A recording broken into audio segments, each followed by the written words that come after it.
अगर मैं आपको बताऊं कि इस धरती पर एक ऐसी जगह है जहां ट्रीज एक दूसरे से बात करते हैं, जहां जमीन के नीचे एक पूरा नया दरिया छुपा हुआ है, जहां एक नदी का पानी इतना खौला हुआ है कि उसमें गिरने से कुछ सेकंड्स में मौत हो सकती है, और जहां हजारों साल पुराने शहर जंगल की चादर के नीचे आज भी मौजूद हैं, तो आप कहेंगे ये कोई साईफाई मूवी का सीन है। लेकिन नहीं, ये सब अमेज़न रेन फॉरेस्ट की सच्ची कहानी है। एक ऐसी दुनिया जो हमारी दुनिया के अंदर ही है, लेकिन हमसे काफी ज्यादा पुरानी, काफी ज्यादा गहरी और काफी ज्यादा मिस्टीरियस।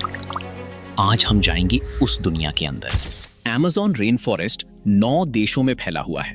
इसका total area 55 lakh square kilometre से भी ज्यादा है। मतलब पूरे भारत का साइज लगभग एक और डाल दो तब भी कम पड़ेगा।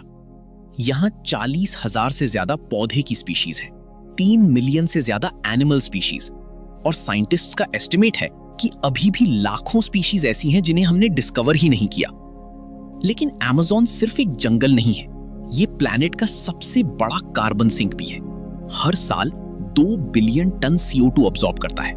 इसका मतलब है कि अगर ये जंगल खत्म हो जाए तो 20 साल के ग्लोबल कार्बन एमिशंस एक साथ एटमॉस्फेयर में चले जाएंगे। इसीलिए साइंटिस्ट्स इसे धरती का फेफड़ा कहते हैं। लेकिन ये तो सिर्फ शुरुआत है, असली मिस्ट्रीज तो आगे हैं। सब जानते हैं अमेज़न रिवर के बारे में, दुनिया की सबसे बड़ी नदी।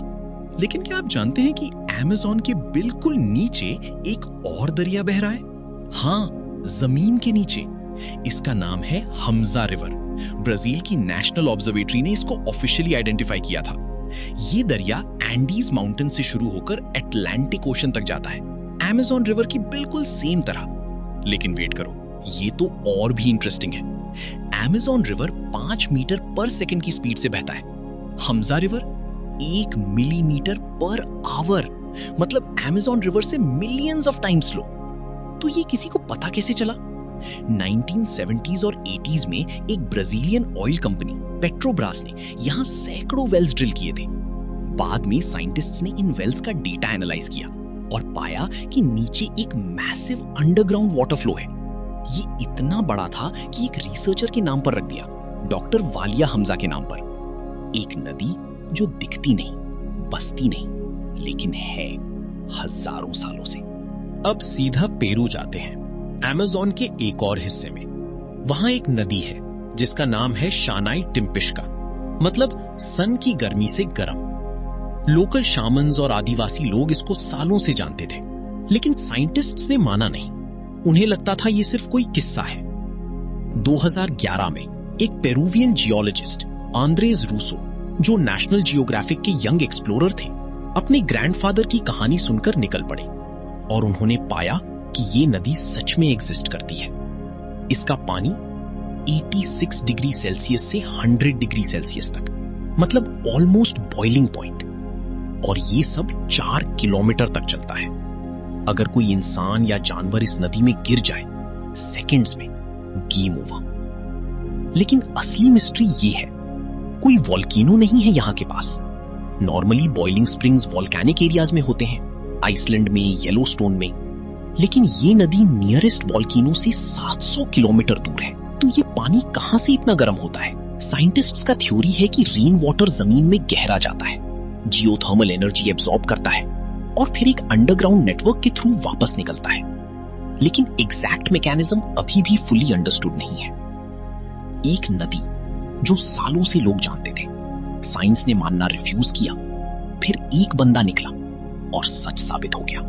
अब यहाँ एक हिस्टोरिकल मिस्ट्री है जो रिसेंटली सॉल्व हुई, और इसका जवाब एक लेजर टेक्नोलॉजी ने दिया। सेंचुरीज तक साइंटिस्ट सोचते थे कि अमेज़न में कभी भी बड़े सिविलाइजेशंस नहीं थे। क्यों?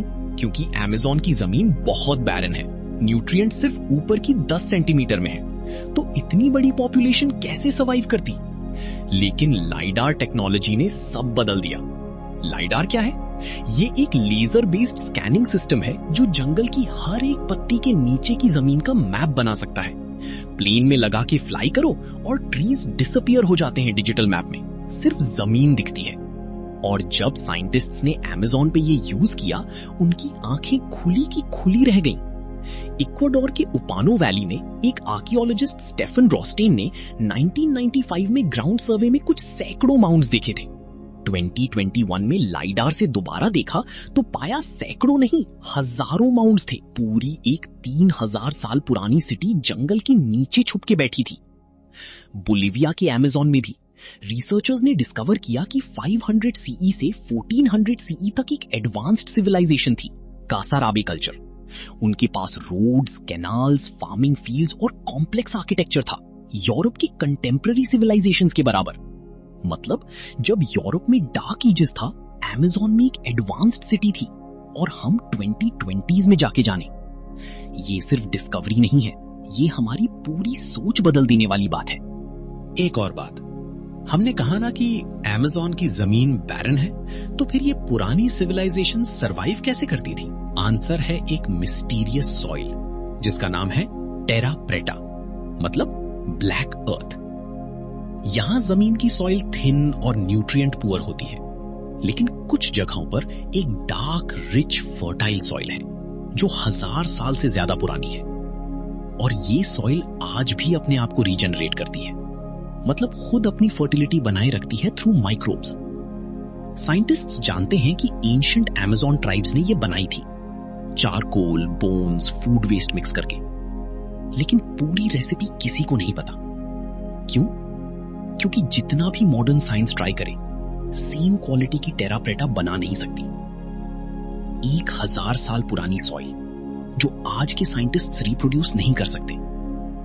सीधा बोल दो, अमेज़न के पुराने लोगों को कुछ पता था जो हमें अभी भी नहीं पता। एक और बात, हमने कहा ना कि अमेज़न की जमीन बैरन है। अब एक और डायमेंशन, अमेज़न में आज भी 400 से ज्यादा ट्राइब्स हैं, लेकिन इनमें से कुछ ऐसे हैं जो डिलिबरेटली बाहर नहीं आते। इन्हें अनकॉन्टैक्टेड ट्राइब्स कहते हैं। 2018 में ब्राजीलियन अथॉरिटीज ने एक वीडियो रिलीज किया, एक आदमी का जंगल में अकेले।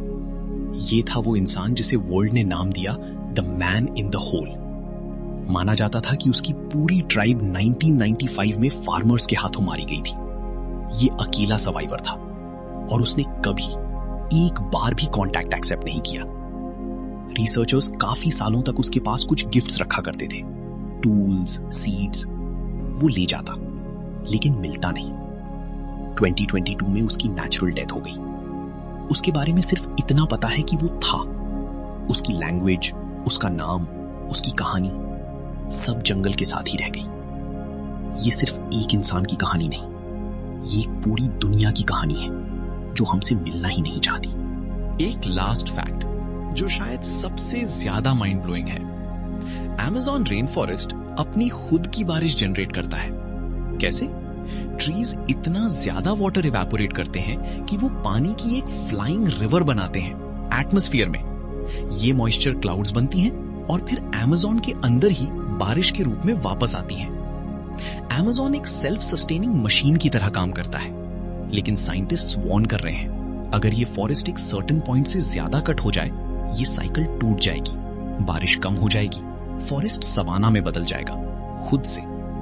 साइंटिस्ट्स इस पॉइंट को कहते हैं टिपिंग पॉइंट, और 2025 के एस्टिमेट्स के मुताबिक हमें 2030 तक ये टिपिंग पॉइंट आ सकता है अगर डिफॉरेस्टेशन नहीं रुका। तो ये है अमेज़न, एक ऐसी दुनिया जो अपनी बारिश खुद बनाती है, जिसके नीचे एक पूरा दरिया बह रहा है, जहां एक खौलती नदी है बिना किसी वॉल्केनो के, जहां 3000 साल पुराने शहर अभी भी छुपे हैं, जहां एक ऐसे इंसान की कहानी है जो पूरी जिंदगी अकेले जंगल में रहा और कभी नहीं आया बाहर। ये सिर्फ एक जंगल नहीं, ये एक लिविंग मिस्ट्री है, और ये मिस्ट्री खत्म हो सकती है हमारी आंखों के सामने। अगर आज आपको ये वीडियो अच्छा लगा तो प्लीज शेयर करें, क्योंकि ये सिर्फ एक वीडियो नहीं है, ये अवेयरनेस भी है। ये दुनिया की सबसे इंपॉर्टेंट जगहों में से एक की कहानी है जो शायद आने वाली जनरेशंस नहीं देख पाएंगी।